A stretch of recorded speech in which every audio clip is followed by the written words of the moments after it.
All right, in this video, I'm going to show you how to do inversions exercises. So for major and minor chords, and I'm also going to get into the seventh chords.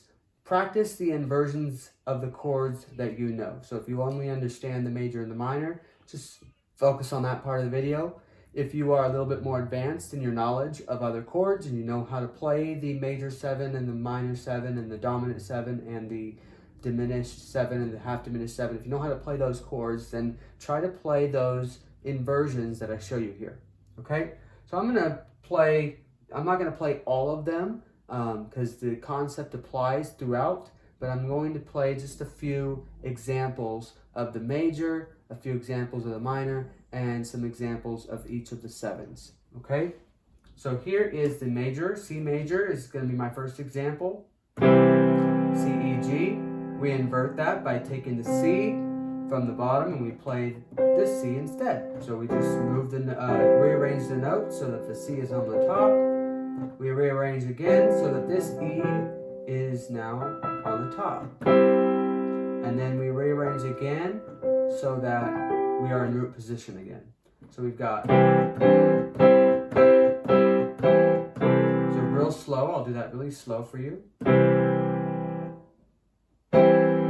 Still C, E, G.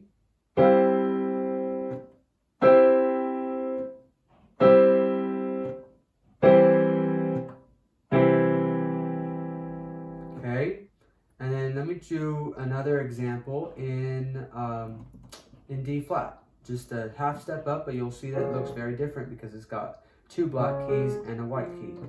Okay, so we'll play that. There's D flat.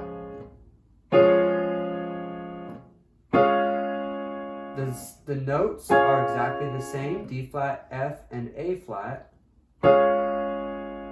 We're just rearranging them. So going faster. To notice also that my fingering is changing slightly. When I go to this one, my right hand, I use my second finger to be more comfortable instead of my third.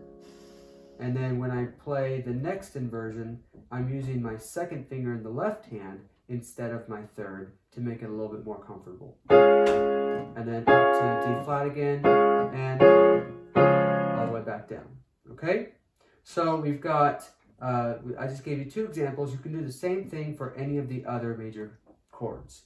Minor. So if I take the C and I drop the third and I end up C minor, it'll look exactly the same. So C, E flat, and G. Inverted, first inversion, second inversion, and root. Coming back down, second inversion,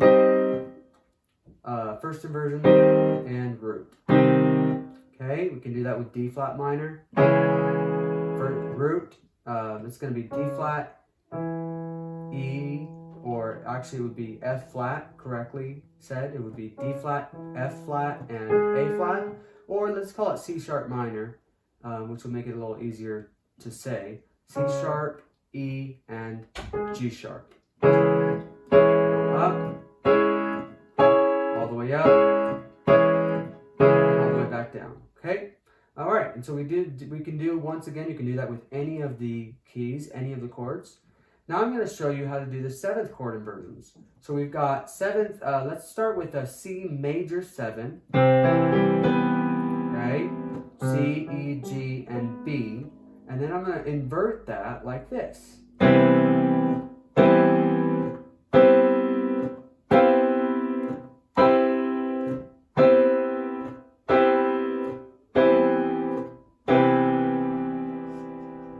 We just took this exact same notes and we just rearranged them. Now I'm going to drop the 7 and we're going to call this a dominant 7. So we're going to play B flat instead of B. So C, E, G, B flat. This is a dominant 7.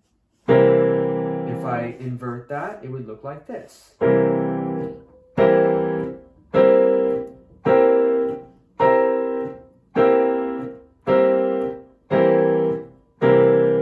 Notice also that we have a third inversion when we do seventh chord. So we have first inversion, second inversion, root, first inversion, second inversion, third inversion, and then root again. Coming back down, third inversion, second inversion, first inversion, and root. Okay? Now we're going to drop the third and make this a C minor 7 chord. And do the exact same thing. We invert it, first inversion, second, third, and root. Third, second, first, and root. Now we're going to drop the fifth, and now we have a C half diminished 7, or C7 flat 5. C minor 7 flat 5. So we have C, E flat, G flat, and B flat.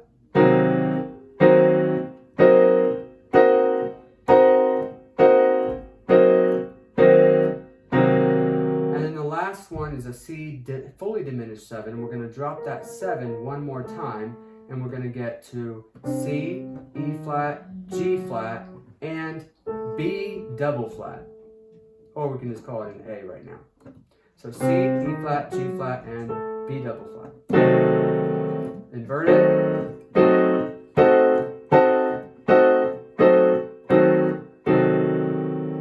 Okay, so that is a example of how you can do the 7th chords inversions, all the different types of 7th chords. Okay, I'm going to do that one more time in D flat so you can see another example of it, and then all of the other ones you can practice as on your own. So here's the D flat major 7.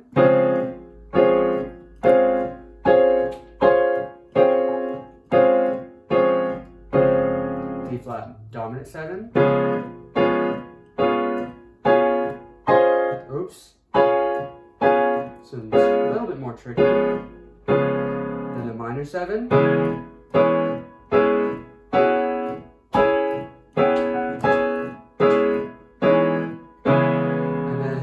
Half diminished 7. I don't practice this very often. But